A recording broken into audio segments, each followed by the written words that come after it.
Normal delivery कब नहीं होती है गर्भवती महिला की कौन सी दिक्कतें आने पर डॉक्टर्स को जल्दी से सिजेरियन के ज़रिए बच्चे को निकालना पड़ता है बाहर। तो आइए फ्रेंड, इस मोस्ट रिक्वेस्टेड और इम्पॉर्टेंट टॉपिक को हम डिस्कस करते हैं। वीडियो में एंड तक बने रहिएगा और कौन सा महीना है आपका हमें कमेंट बॉक्स में बताना बिल्कुल ना भूलिएगा, जिससे कि मंथ वाइज हम आप लोगों के लिए वीडियोस ला सकें।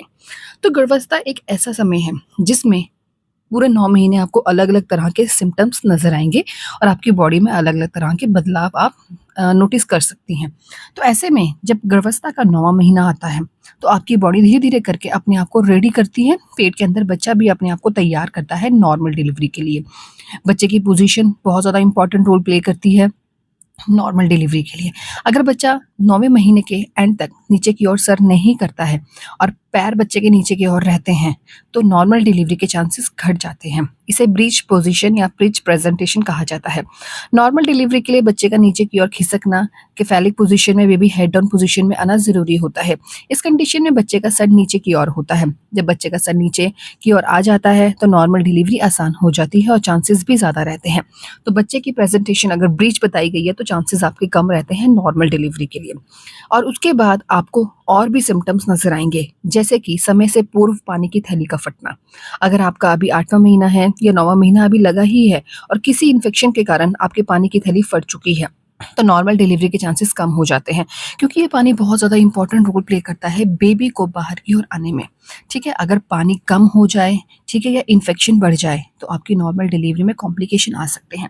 वहीं अल्ट्रासाउंड रिपोर्ट में बच्चे के चारों ओर का पानी बॉर्डर लाइन से भी कम आया है, 5 सेंटीमीटर से भी कम आया है, तो नॉर्मल डिलीवरी के चांसेस तब भी आपके घट सकते हैं।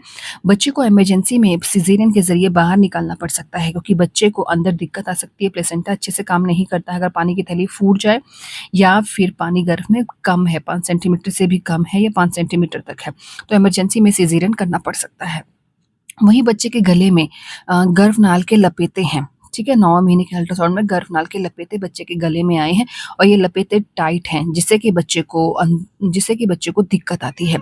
अगर ये लपेटे ज़्यादा टाइट हैं, तो इमरजेंसी में सिज़ेरियन करना पड़ सकता है। अगर हल्के-फुल्के ढीले हैं, 1 या 2 लपेटे हैं, तो नॉर्मल डिलीवरी भी आपकी की जा सकती है।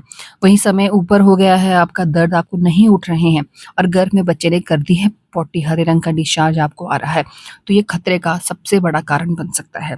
ये पॉटी या पॉटी वाला पानी बच्चा अंदर निगल ले, तो बच्चे को लंग्स इन्फेक्शन, बच्चे को सांस लेने में दिक्कत आती है। तो अगर अल्ट्रासाउंड की रिपोर्ट में या डॉक्टर को कुछ गड़बड़ लग रही है, तो इमरजेंसी में आपका सिज़ेरियन करना पड़ सकता है। कई बार ऐसा होता है कि बच्चे तक जाने वाला न्यूट्रिएंट ब्लड फ्लो ऑक्सीजन धीमा पड़ जाता है, यानी कि प्लेसेंटा सही से काम नहीं करता है। तो इस कंडीशन में भी जब बच्चा मूवमेंट कम करता है या बच्चे की मूवमेंट में माँ को कमी महसूस होती है, तो सिज़ेरियन के ज़रिए बच्चे को बाहर निकाला जा सकता है। या फिर महिला को थायराइड, बीपी, शुगर की बहुत ज़्यादा दिक्कत है, कंट्रोल नहीं हो रहा है, अनकंट्रोल्ड शुगर, थायराइड, बीपी है आपका, तो इस कंडीशन में भी डॉक्टर की निगरानी में आपको रखा जाता है और 34वें, 35वें, 36वें सप्ताह के बीच में इमरजेंसी पड़े, तो आपके बच्चे को बाहर निकालना पड़ सकता है। तो इन सारे सिम्पटम्स पर आपको नज़र रखना है। अगर कोई भी दिक्कत आपको आती है, समस्या आती है, तो अपने से डॉक्टर आपको नहीं बनना है। कोई भी दिक्कत आए, तो तुरंत जाकर आपको डॉक्टर से मिलना है। वेल, कौन-सा महीना है? कमेंट बॉक्स में बताना बिल्कुल ना भूलिएगा।